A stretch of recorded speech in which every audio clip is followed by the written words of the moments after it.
அன்பு பெரியது, அது என்னையும் வாழ வைத்தது. அப்பா உங்க கிருபை பெரியது, அது என்னையும் நடத்தி வந்தது. அப்பா உங்க அன்பு பெரியது, அது என்னையும் வாழ வைத்தது. அப்பா உங்க கிருபை பெரியது, அது என்னையும் நடத்தி வந்தது.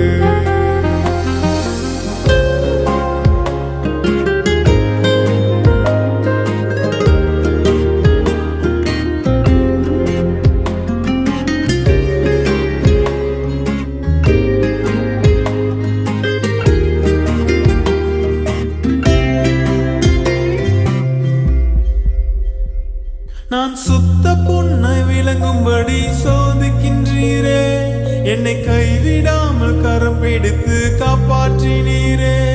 நான் சுத்த பொன்னை விளங்கும்படி சோதிக்கின்றீரே, என்னை கைவிடாமல் கரம் பிடித்து காப்பாற்றினீரே. ஏனென்றால் நீங்கதான் நீங்கதான் நீங்க மட்டும்தான் என்னை முற்றிலுமாய் அறிந்தவரையா. ஏனென்றால் நீங்கதான் நீங்கதான் நீங்க மட்டும்தான் என் உள்ளத்தையும் புரிந்தவரையா. அப்பா உங்க அன்பு பெரியது, அது என்னையும் வாழ வைத்தது. அப்பா உங்க கிருபை பெரியது, அது என்னையும் நடத்தி வந்தது.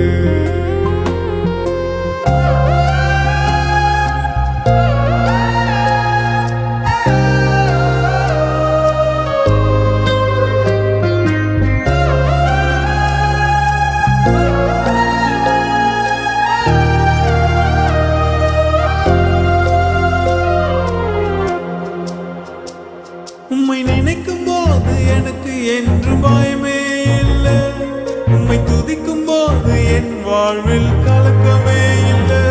உம்மை நினைக்கும் போது எனக்கு என்று பயமே இல்லை, உம்மை துதிக்கும் போது என் வாழ்வில் கலக்கமே இல்லை. ஏனென்றால் நீங்கதான் நீங்கதான் நீங்க மட்டும்தான் என்னை பாதுகாத்து நடத்தி வாரீங்க. ஏனென்றால் நீங்கதான் நீங்கதான் நீங்க மட்டும்தான் உங்க கிருபையால சூழ்ந்து கொள்றீங்க. அப்பா உங்க அன்பு பெரியது, அது என்னையும் வாழ வைத்தது. அப்பா உங்க கிருபை பெரியது, அது என்னையும் நடத்தி வந்தது.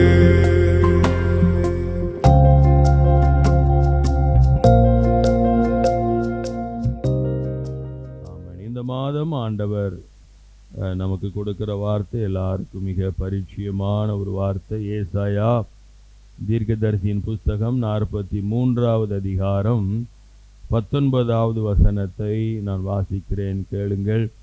ஏசாயா 43:19. இதோ நான் புதிய காரியத்தை செய்கிறேன், இப்பொழுதே அது தோன்றும், நீங்கள் அதை அறியீர்களா? நான் வனாந்தரத்திலே வழியையும் அவாந்தர வெளியிலே ஆறுகளையும் உண்டாக்குவேன். இந்த மாதம் நமக்கு ஆண்டவர் சொல்ல விரும்புகிற பிரதானமான காரியம் என்னவென்று சொன்னால், இதோ நான் புதிய காரியத்தை செய்கிறேன். அல்லேலூயா! எத்தனை பேர் விசுவாசிக்கிறீங்க? இந்த மாதம் கர்த்தர் எனக்கு புதிய காரியத்தை செய்வார். அல்லேலூயா! புதிய நன்மைகளை நான் காண்பேன், புதிய ஆசீர்வாதங்களை நான் காண்பேன், புதிய பலனை காண்பேன், புதிய நன்மைகளை காண்பேன், புதிய ஆத்துமாக்களை நான் காண்பேன். அல்லேலூயா! ஆகவே இந்த மாதம் ஆண்டவர் உங்களோடு என்னோடு கூட பேசுகிறார். நான் புதிய காரியத்தை செய்கிறேன். அது என்னைக்கா? வசனம் என்ன சொல்லுது? இப்பொழுதே அது தோன்றும். அல்லேலூயா! இது பல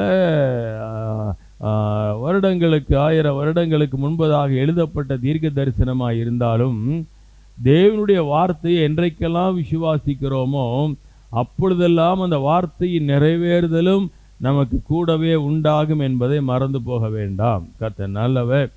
ஆமென். பல ஆயிரம் வருஷங்களுக்கு முன்பதாக எழுதப்பட்ட இப்பொழுதே அது தோன்றும் என்று சொன்னால், நாம் தேவனுடைய வார்த்தையை விசுவாசிக்கிற அந்த நேரத்தில், ஏனென்றால் இந்த வேதம் கர்த்தர் நம்முடைய ஆவியான நமக்கு எழுதி கொடுத்திருக்கிறதான இந்த வேதம் எக்காலத்துக்கும் காலங்களை எல்லாம் கடந்து எக்காலத்துக்கும் அது பொருத்தமான, அது பயனளிக்கக்கூடிய, அது கிரியை செய்யக்கூடிய தேவனுடைய வார்த்தையாக அது இருக்கிறது. ஏனென்றால் பழைய அநேக தீர்க்க தரிசன வார்த்தைகளை எல்லாம் ஆண்டவர் நிறைவேற்றி கொண்டு வருகிறார். இன்னும் சில தீர்க்க தரிசன வார்த்தைகள் நிறைவேற வேண்டி இருக்கிறது. எல்லா தீர்க்க தரிசன வார்த்தைகளும் நிறைவேறின உடனே ஆண்டவராகிய தேவன் வந்து உங்களை, என்னை அவர் தம்மோடு கூட சேர்த்து கொள்வார். ஆகவே இதில் ஒரு அழகான வார்த்தை இருக்குது. நீங்கள் ஒரு 10-20 தடவை வீட்டில் போய் இதை படித்து பார்த்தீங்கன்னா அது ரொம்ப செல்லமாக அந்த வார்த்தை எழுதப்பட்டிருக்கிறது. கர்த்தர் நல்லவர். Glory to God. இதோ நான் புதிய காரியத்தை செய்கிறேன், இப்பொழுதே அது தோன்றும், இதை நீங்கள் அறியீர்களா? ஒருவேளை நமக்கு ரொம்ப பிரியமானவங்க இல்லைன்னா பிள்ளைங்கிட்ட சில நேரம் நம்ம சொல்லுவோம், உனக்கு தெரியலையா இது, உனக்கு இது புரியலையா? கர்த்தர் நல்லவர். ஆமென். நம்ம ஒரு காரியத்தை சொல்லிட்டு நம்ம பிள்ளைகள் அதை அறிந்து கொள்ள வேண்டும், புரிந்து கொள்ள வேண்டும் என்பதற்காக நம்ம மறுபடி சொல்லும், இதை உனக்கு இது தெரியலையா, இது உனக்கு புரியலையா, எவ்வளோ பெரிய நன்மை தெரியுமா, எவ்வளோ பெரிய ஆசீர்வாதம் தெரியுமா, எவ்வளோ பெரிய மேன்மை தெரியுமா என்று சொல்லி நம்ம சொல்லுவோம்ல. அதே போல ஆண்டவர் உங்களை என்னையும் பார்த்து சொல்லுகிறார், இதோ நான் புதிய காரியத்தை செய்கிறேன், இப்பொழுதே அது தோன்றும், இதை நீங்கள் அறியீர்களா? உங்களுக்கு தெரியலையா? இது உங்களால் விசுவாசிக்க முடியலையா? உங்களால் இந்த வார்த்தையை அறிக்கை செய்ய முடியலையா என்று சொல்லி ஆண்டவராகிய தேவன் உங்களையும் என்னையும் பார்த்தவர் சொல்லுகிறார். ஆகவே இந்த மாதத்திலே, இந்த நாளிலே நீங்கள் விசுவாசிக்க வேண்டியது என்ன? என் ஆண்டவர் எனக்கு புதிய காரியத்தை செய்வார், நிச்சயமாக புதிய காரியத்தை இந்த மாதத்திலே நான் காண்பேன். நீங்கள் இதை விசுவாசிக்க வேண்டும். ஆமென். ஆண்டவருடைய பரிசுத்த நாமத்துக்கு மகிமை உண்டாகட்டும்.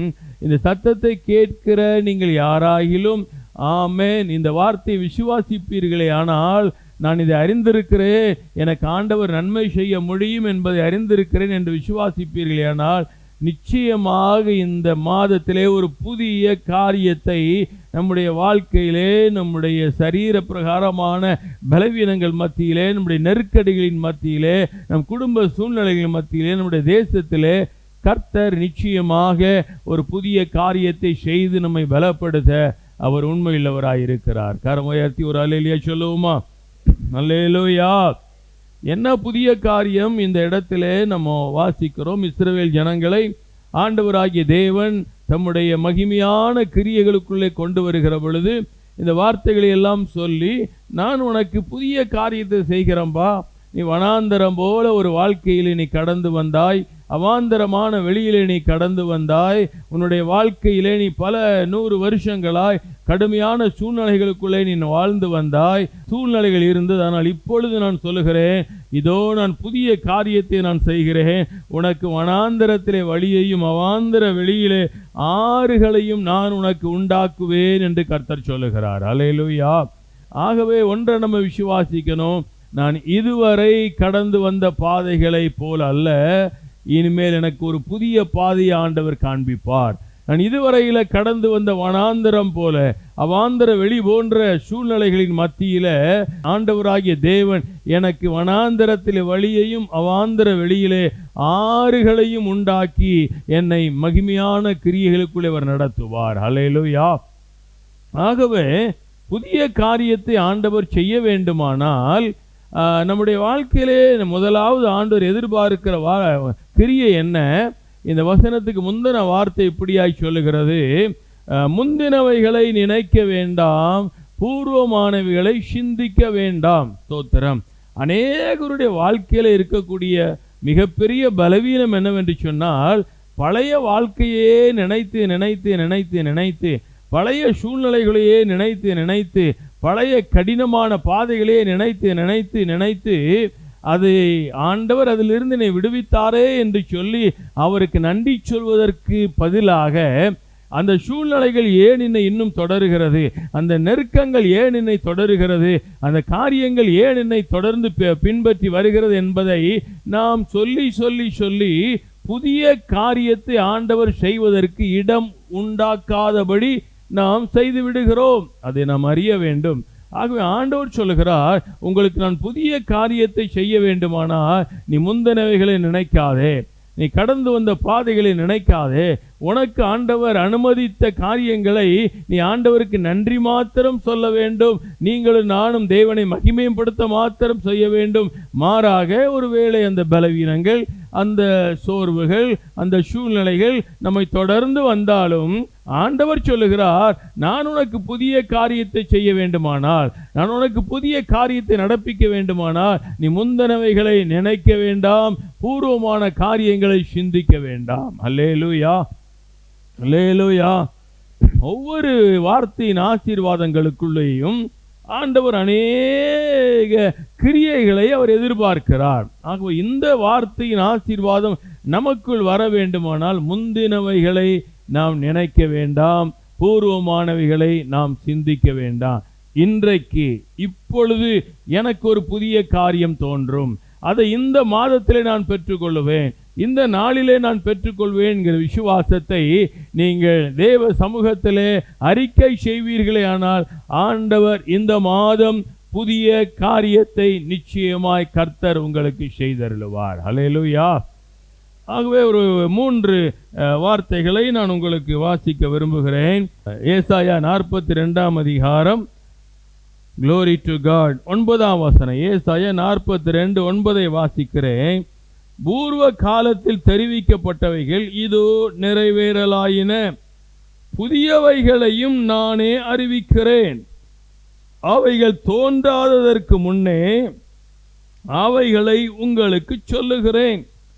ஆண்டவர் ரொம்ப அழகாய் ஒரு வார்த்தையை இங்கே சொல்லுகிறார். பூர்வ காலத்தில் உனக்கு நான் சொன்ன அநேக காரியங்களை நான் நிறைவேற்றி வருகிறேன். உனக்கு நான் ஏற்கனவே கொடுத்த வாக்குத்தத்தத்தை, உங்களுக்கு ஏற்கனவே கொடுத்த வார்த்தைகளை நான் நிறைவேற்றி வருகிறேன். அது பூர்வ காலமாக இருக்கலாம், ஒருவேளை நம்முடைய சந்ததி யாருக்கு ஆண்டவர் கொடுத்த வார்த்தைகளாக இருக்கலாம், நம்முடைய தாய் தகப்பன்மாருக்கு, நம்முடைய ஆதி தகப்பன்மாருக்கு ஆண்டவர் கொடுத்த வார்த்தைகளாக இருக்கலாம். அதை ஆண்டவர் நிறைவேற்றி வருகிறார். அது மாத்திரமல்ல, இதோ புதியதானவைகளையும் நானே அறிவிக்கிறேன், அவைகள் தோன்றாததற்கு முன்னே அவைகளை உங்களுக்கு சொல்லுகிறேன். இப்போ ஒன்றை விசுவாசிங்க பார்க்கலாம். ஸ்தோத்திரம். எனக்கு ஆண்டவர் புதியதானவைகளை இந்த மாதம் ஆண்டவர் எனக்கு காண்பிக்க போகிறார். ஆனால் அது இன்னும் தோன்றலை. ஸ்தோத்திரம், ஹல்லேலூயா.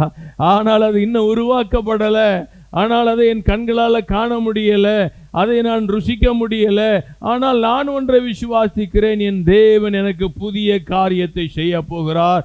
அவைகள் இன்னும் தோன்றல, ஆனாலும் புதியதானவைகளை நானே உனக்கு அறிவிக்கிறேன் மகளே, நானே உனக்கு சொல்லுகிறேன் மகனே என்று ஆண்டவர் சொல்லி அந்த புதிய காரியங்களை ஆண்டவர் நமக்கு சொல்லுகிறார். ஆனால் அவைகள் இன்னும் தோன்றவில்லை. ஆமென், ஸ்தோத்திரம், அல்லேலூயா. ஆனால் ஆண்டவர் அறிவித்தால் அறிவித்ததுதான், ஆண்டவர் சொன்னால் சொன்னதுதான். ஏனென்றால் அவர் சொல்ல ஆகும், அவர் கட்டளையிட நிற்கும், அவர் மனம் மாற அவர் மனிதன் அல்ல. ஸ்தோத்திரம், அல்லேலூயா. ஆகவே இந்த மாதத்தில் நீங்கள் ஒன்றை விசுவாசிங்க.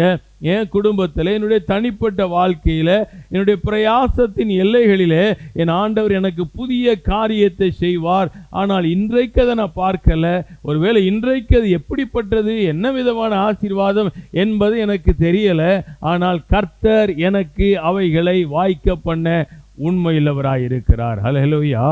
அப்போ ஒன்றை இந்த காலையில் எனக்கு அன்பான தேவ பிள்ளைகளை நீங்கள் விசுவாசியுங்க. நான் இதுவரை எனக்கு தோன்றாததை, இதுவரை நான் ருசித்திராததை, இதுவரை நான் கண்டிராததை என் ஆண்டவர் எனக்கு இந்த மாதம் செய்ய உண்மையுள்ளவராயிருக்கிறார். ஹல்லேலூயா. நான் அடிக்கடி உங்களுக்கு ஒரு வசனத்தை வாசிக்கிறது உண்டு. அதை இதே 42ஆம் அதிகாரம் 16வது வசனத்தில் நான் உங்களுக்கு வாசிக்கிறேன். 42 ஏசாயா 16. குருடரை அவர்கள் அறியாத வழியிலே நடத்தி, அவர்களுக்கு தெரியாத பாதைகளில் அவர்களை அழைத்து கொண்டு வந்து, அவர்களுக்கு முன்பாக இருளை வெளிச்சமும் கோணலை செவ்வையுமாக்குவேன். இந்த காரியங்களை நான் அவர்களுக்கு செய்து அவர்களை கைவிடாதிருப்பேன். கர்த்தர் நல்லவர். ஹல்லேலூயா. புதியதானவைகளை யாருக்கு ஆண்டவர் அறிவிக்கிறார்? புதிதான கிரியைகளை யாருக்கு ஆண்டவர் அவர் அருளி செய்கிறார்? ஸ்தோத்திரம். இதுவரையிலும் வெளிப்படாத, இதுவரையிலும் காணக்கூடாத கிரியைகளை எல்லாம் யாருக்கு ஆண்டவர் வெளிப்படுத்துகிறார்?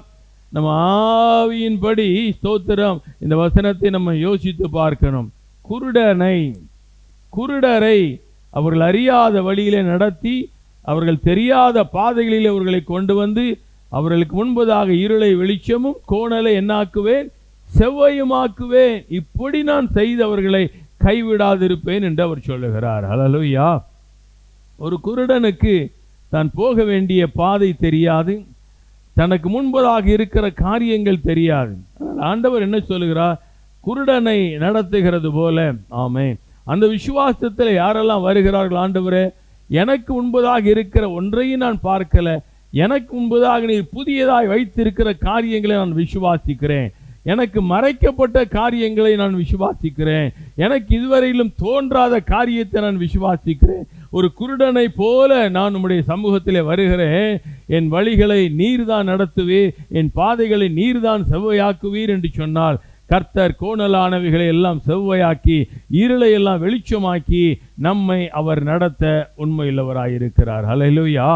அப்படி நடத்தி அவனுக்கு பார்வை ஆண்டவர் கொடுக்கிற பொழுது, அந்த வெளிச்சத்தை கொடுக்கிற பொழுது, அந்த குருடனா இருந்தவனுக்கு எல்லாமே புதிதாய் தெரியும். ஹல்லேலூயா. அதே போல கர்த்தர் இந்த மாதம் நம்முடைய வாழ்க்கையில செய்ய அவர் உண்மையுள்ளவராய் இருக்கிறார். அந்த விசுவாசத்தில் நீங்கள் வரும்படியாய் தேவன் அழைக்கிறார். இரண்டாவதாக 2 கொரிந்தியர் 5ஆம் அதிகாரம் 17வது வசனம். 2 கொரிந்தியர் 5ஆம் அதிகாரம் 17ஆம் வசனம். இப்படி இருக்க ஒருவன் கிறிஸ்துவுக்குள் இருந்தால் புது சிருஷ்டியாயிருக்கிறான், பழையவைகள் ஒளிந்து போயின, எல்லாம் புதிதாயின. இந்த வார்த்தையை நம்ம ரட்சிக்கப்பட்டு 25 வருஷம் இருக்கலாம், நம்ம ரட்சிக்கப்பட்டு 30 வருஷம் இருக்கலாம், ஆண்டவரை ஏற்றுக்கொண்டு 5 வருஷம் இருக்கலாம், 10 வருஷம் இருக்கலாம். ஆனால் இன்னைக்கு வரையில் இந்த வசனம் தேவைப்படுகிறதா இருக்கிறது. இந்த வசனம் இன்று வரையில அது போதிக்கப்பட வேண்டியதாக இருக்கிறது. கர்த்தர் நல்லவர். உண்மைதானா நான் சொல்லுகிறது? ஆமென். உண்மைன்னு சொல்றவங்களாம் ஒரு ஹல்லேலூயா சொல்லுங்க பார்க்கலாம். ஹல்லேலூயா. ஆமென். நான் கிறிஸ்துவுக்குள் இருந்தால் புது சிருஷ்டியாயிருக்கிறேன். நம்ம கொஞ்சம் ஒரு 5-10 செகண்டு யோசித்து, நான் புது சிருஷ்டி தானா, நான் புதிதாக சிருஷ்டிக்கப்பட்டிருக்கேனா? இது எல்லாரும் பேசுகிற வார்த்தை, எல்லாரும் சொல்லுகிற வார்த்தை, எப்போதும் அறிந்திருக்கிற வார்த்தை. ஆனால் இந்த வார்த்தை கூட இன்றளவுக்கு நம்மில் பெரும்பாலானவர்களுக்குள்ளே நிறைவேறவில்லை. ஆனால் ஆண்டவர் இந்த மாதம் சொல்லுகிறார், இதோ நான் புதிய காரியத்தை செய்கிறேன் என்று சொல்லுகிற ஆண்டவர் உங்களையும் என்னையும் புது சிருஷ்டியின் அனுபவத்துக்குள்ளே கர்த்தர் அழைத்து கொண்டு வருகிறார். புது சிருஷ்டியின் அனுபவம் என்ன? ஆமென். பழையவைகள் எல்லாம் ஒளிந்து போயின. நல்ல கவனிங்க. ஆமென். ரொம்ப அழகான வார்த்தைகள் தான். பழையவைகள் எல்லாம் மறந்து போகன என்ற அர்த்தம் அல்ல. பழைய வாழ்க்கையெல்லாம் அது, ஆமென், ஸ்தோத்திரம், அது எங்கேயோ வைக்கப்பட்டிருக்கிறது என்ற அர்த்தம் அல்ல. என்னுடைய பழையவைகள், பழைய வாழ்க்கை, பழைய சிந்தனைகள், பழைய அவிசுவாசங்கள், பழைய அசுத்தங்கள் எல்லாம் ஒளிந்து போயிருக்க வேண்டும். ஆமென், ஸ்தோத்திரம். நினைப்பூட்டுதலாய் கூட அவைகள் வராதபடி என்னுடைய அக்கிரமத்தின் கிரியைகள், பழைய மனுஷனுடைய சுபாவங்கள் வராத அளவிற்கு. இது சாத்தியமான்னு நீங்க ஒரு வேளை கேட்கலாங்க. இது நிறைய பேர் என்கிட்ட கேட்டிருக்காங்க, நான் ஒரு சிலர் சொல்லவும் கேட்டிருக்கிறேன். சாத்தியமா? பழைய பாவங்கள் மறக்கப்பட்டு போவது சாத்தியமா? ஸ்தோத்திரம். ஆண்டவர் சொன்னார், உன் பாவத்தை எல்லாம் முதுகுக்கு பின்னால் எரிஞ்சிட்டம்பா, சமுத்திரத்தின் ஆழத்தில் அதை அமிழ்த்து போட்டுட்டேன். கர்த்தர் நல்லவன். ஆனால் பழையவைகள் ஒழிய வேண்டும் என்று சொன்னால், நம் ஆண்டவரோடு கூட இருக்கிற ஐக்கியம், அவரோடு கூட உள்ள உறவு, அது அனுதினமும் எல்லா வினாடிகளிலும் காப்பாற்றப்படுமானால், எல்லா வினாடிகளிலும் அந்த ஐக்கியம் நமக்குள்ளே இருக்குமானால், பழையவைகள் நிச்சயமாக ஒளிந்து போகும். ஸ்தோத்திரம். நான் ஆண்டவரோடு கூட உள்ள உறவுகளிலே, ஆண்டவரோடு கூட உள்ள ஐக்கியத்திலே எனக்கு தொய்வு இருக்குமானால், அதில் எனக்கு இடைவெளி காணப்படுமானால் அதற்காக 24 மணி நேரமும் ஜெபிக்க வேண்டும் என்பது அர்த்தமல்ல. ஆனால் 24 மணி நேரமும் அவருடைய சிந்தைக்குள் நான் வாழ வேண்டும். அல்லேலூயா சொல்லுங்க. அதுதான் ரொம்ப முக்கியமானது. ஆமென். 24 மணி நேரமும் ஒரு மனுஷன் ஜெபிப்பது ரொம்ப கூடாத காரியம். அது ஒரு வேளை ஒரு வாரம் எடுக்கலாம், 20 நாள் இருக்கலாம், 40 நாள் இருக்கலாம். ஆனால் அனுதினம் அந்த வாழ்க்கை உண்டாகுமாவென்றால் அது கடினமானால் 24 மணி நேரம் அவருடைய சிந்தையில் நம்மால் வாழ முடியும். அவருடைய எண்ணங்களை சுமந்து கொண்டு வாழ முடியும். அவருடைய கிரியைகளை எல்லாம் சுமந்து கொண்டு வாழ முடியும். ஆகவே அப்படி நம்ம வாழ்வோமானால் பழையவைகள் எல்லாம் ஒளிந்து போகும், எல்லாமே புதிதாகும். கர்த்தர் நல்லவர்.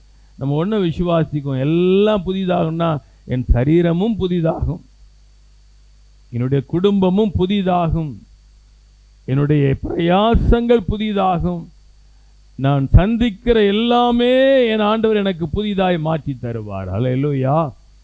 பழைய குடும்ப உறுப்பினர்கள் நம்ம பார்க்க முடியாது. புதிதான ஆவி உடையவர்களாய் கர்த்தர் மாற்றுவார். பழைய பலவீனங்களை காண முடியாதபடி ஆண்டவர் புதிய சிருஷ்டியின் புது பலனை கர்த்தர் நமக்கு தந்தருளுவார். எப்போ? கிறிஸ்துவுக்குள் 24 மணி நேரமும் தேவ சிந்தைக்குள் நான் காணப்படுகிற பொழுது எல்லாம் புதிதாகும், பழையவைகள் எல்லாம் ஒளிந்து போகும். கர்த்தர் நல்லவர். ஆனால் புதிதாக்கப்பட்ட மனுஷனுடைய செயல் என்ன? அடுத்த வசனம் இப்படியாய் சொல்லுகிறது, 18ஆம் வசனம். இவையெல்லாம் தேவனால் உண்டாயிருக்கிறது.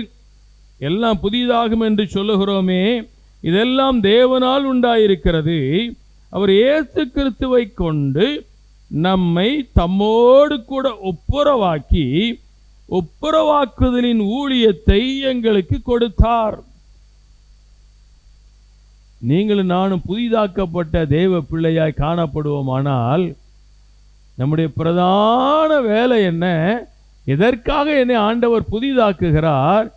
இயேசுவை கொண்டு எப்படி நம்மை அவரோடு கூட ஒப்புரவாக்கினாரோ அதே போல ஆண்டவர் அறியாத ஜனங்கள், பாவத்தில் இருக்கிற ஜனங்கள், அசுத்தத்தில் இருக்கிற ஜனங்கள், தேவனை விட்டு தூரமாயிருக்கிற ஜனங்களை இயேசுவின் நாமத்தினாலே பிதாவாகிய தேவனோடு கூட நாம் ஒப்புரவாக்க வேண்டும். அந்த ஊழியத்தை நாம் செய்ய வேண்டும், அந்த கிரியைகளை நடப்பிக்க வேண்டும். அதுக்காகத்தான் தேவன் நம்மை பழைய மனுஷனை களைந்து போட்டு புதிய சிருஷ்டியாய் தேவன் நம்மை சிருஷ்டிக்கிறார். அல்லேலூயா. என் ஆண்டவர் என்னை புதிய சிருஷ்டியாய் சிருஷ்டித்து நான் அநேகரை ஆண்டவரிடத்தில் ஒப்புரவாக்கும்படி, தேவனை பகைக்கிறவர்கள், தேவனுக்கு விரோதமாய் கிரியை செய்கிறவர்கள், தங்கள் வாழ்க்கையிலே பாவத்துக்கு இடம் கொடுத்து தேவனை விட்டு தூரமாயிருக்கிற அநேகரை நாம் அவரோடு கூட பரிந்து பேசி அவர்களோடு கூட கர்த்தருடைய வார்த்தையை சொல்லி தேவனோடு கூட நாம் ஒப்புரவாக்க வேண்டும். அதற்காகத்தான் இந்த புது சிருஷ்டியாய் தேவன் நம்மை சிருஷ்டிக்கிறார். அல்லேலூயா. இதை நம்ம அறிந்து செயல்படும் போது தேவன் நம்முடைய வாழ்க்கையிலையும் புதிய காரியம் செய்வார். மூன்றாவதாக வெளிப்படுத்தின விசேஷம் 21ஆம் அதிகாரம் 5ஆம் வசனம். சிங்காசனத்தில் மேல் வீற்றிருந்தவர், இதோ நான் சகலத்தையும் புதிதாக்குகிறேன் என்றார். அல்லேலூயா. பின்னும் அவர் இந்த வசனங்கள் சத்தியமும் உண்மையுமானவைகளை, இவைகளை எழுது என்று ஆண்டவர் சொல்லுகிறார். Glory to God. யோவான் அவர் தரிசனத்திலே ஒரு புதிய வானத்தையும் புதிய பூமியையும் அவர் காண்கிறார். ஆமென். ஒரு புதிய வானம், ஒரு புதிய பூமி சிருஷ்டிக்கப்படுகிறதை காண்கிறார். முந்தின வானமும் முந்தின பூமியும் ஒளிந்து போயின, சமுத்திரமும் இல்லாமற் போயிட்டாம். இதெல்லாம் நடக்க போகிறது. இதை நாம் விசுவாசிக்கணும். ஸ்தோத்திரம். 21ஆம் அதிகாரம் 1ஆம் வசனத்திலிருந்து நீங்கள் வாசித்து பார்த்தீங்கன்னா இந்த காரியத்தை எல்லாம் நாம் எழுதி வைக்கப்பட்டிருக்கிறதை வாசிக்கிறோம். யோவானாகிய நான் புதிய எருசலேமியாக பரிசுத்த நகரத்தை தேவனிடத்திலிருந்து பரலோகத்தை விட்டு இறங்கி வர கண்டேன். அது தன் புருஷனுக்காக அலங்கரிக்கப்பட்ட மணவாட்டியை போல ஆயத்தமாக்கப்பட்டிருந்தது. அல்லேலூயா. இந்த வார்த்தையெல்லாம் கொஞ்சம் நல்லா கவனிச்சிங்கன்னா ரொம்ப ஆச்சரியமா இருக்கும். ஆமென். ஸ்தோத்திரம். பரலோகத்திலிருந்து இறங்கி வர பார்க்கிறார். அது எப்படி இருந்ததா? புருஷனுக்காக அலங்கரிக்கப்பட்டதான மணவாட்டியை போல ஒரு மணவாட்டிக்கு ஒப்பாய் இது இருந்ததாம். யோசித்து பாருங்க, ஒரு சாதாரண ஒரு கல்யாண மாப்பிள்ளைக்கு ஒரு பெண்ணை ஆமேன் அலங்கரிப்பதே எல்லாரும் பார்ப்பாங்க. ஓ, இதான் பொண்ணுன்னு அடையாளம் சுத்தமாக தெரிஞ்சிடும், இதான் பொண்ணு, ஏன்னா அலங்கரிக்கப்பட்டிருக்கு. ஆண்டவர் சொல்லுகிறார், ஒரு புதிய வானத்தையும் புதிய பூமியை நான் சிருஷ்டிக்க போகிறேன். அது பரலோகத்திலிருந்து பூலோகத்தில் ஒரு பெரிய ராஜ்யத்தை ஆண்டவர் ஸ்தாபிக்கும்படி 1000 வருஷம் அரசாட்சி செய்யும்படியாய் அந்த ராஜ்யத்தை, அந்த மகிமையான கிரியைகளை தேவன் பரலோகத்திற்கு இருந்து இந்த பூமியில கொண்டு வருகிறார். ஆமென். அதனுடைய அழகை தான் இங்கே சொல்லுகிறோம். மணவாட்டியை போல அலங்கரிக்கப்பட்டதாய் அது என்ன செய்யுமாம்? கடந்து வருமாம். ஸ்தோத்திரம். மேலும் அப்படி வருகிற பொழுது ஒரு சத்தம் கேட்கிறது. என்ன சத்தம்? இதோ மனுஷர்களிடத்திலே தேவனுடைய வாசஸ்தலம் இருக்கிறது, அவர்களிடத்திலே அவர் வாசமாயிருப்பார், அவர்களும் அவருடைய ஜனங்களாயிருப்பார்கள். தேவன் தாமே அவர்களோடு கூட இருந்தவர்கள் தேவனாயிருப்பார். கண்ணீர் யாவும் துடைக்கப்படும், மரணம் இல்லை, துக்கம் இல்லை, அலறுதல் இல்லை, வருத்தம் இல்லை, முந்தினவைகள் ஒளிந்து போயின என்று விளம்பினது. ஒரு சத்தம் கேட்கும். இதெல்லாம் பரத்திலிருந்து பரலோகத்திலிருந்து ஒரு சத்தம், பெரும் சத்தம் ஒன்று கேட்கும். ஆமென், ஸ்தோத்திரம். அதற்கு பின்பதாக இன்னொரு சத்தம் கேட்கும். இதோ நான் சகலத்தையும் என்ன செய்கிறேன்? புதிதாக்குகிறேன். கர்த்தர் நல்லவர். நம்ம இப்பொழுது வாழ்கிற இந்த பூமியில தான் தேவன் அரசாட்சி செய்ய போகிறார் 1000 வருடம். அதுக்கு பின்புதான் நாம் தேவ ராஜ்யத்துக்கு எடுத்துக்கொள்ளப்பட போகிறோம். ஆனால் தேவ ராஜ்யம் வரும்போது இங்கே ஆண்டவர் சகலத்தையும் புதிதாக்கி விடுவார். அல்லேலூயா சொல்லுங்க. நாம் அவரோடு கூட இந்த பூலோகத்திலே எல்லா பரீட்சைகளிலும் எல்லா விசுவாச போராட்டத்திலும் கூடவே நிற்போமானால் ஆண்டவர் உங்களுக்கு எனக்கு சொல்லுகிறார், இதோ நான் ஒரு புதிய காரியத்தை செய்ய போகிறேன். இந்த தேசம் முழுவதையும், இந்த உலகம் முழுவதையும் நான் புதிதாக்க போகிறேன் என்று ஆண்டவர் சொல்லுகிறார். அல்லேலூயா. அந்த புதிதாக்கப்பட்ட அந்த மகிமையான தேவனுடைய ஆளுகை இருக்கிற ராஜ்யத்திலே நீங்களும் நானும் காணப்பட வேண்டும் என்பதனால தான் உங்களை என்னை ஒவ்வொரு நாளும் ஆண்டவர் புதிதாக்கி வருகிறார். நம்முடைய சிந்தனைகளை, நம்முடைய எண்ணங்களை, நம்முடைய கிரியைகளை எல்லாம் ஆண்டவர் புதிதாக்கி வருகிறார். அல்லேலூயா. ஜெபிக்கலாமா? ஸ்தோத்திரம். எங்கள் அன்பின் ஆண்டவரே,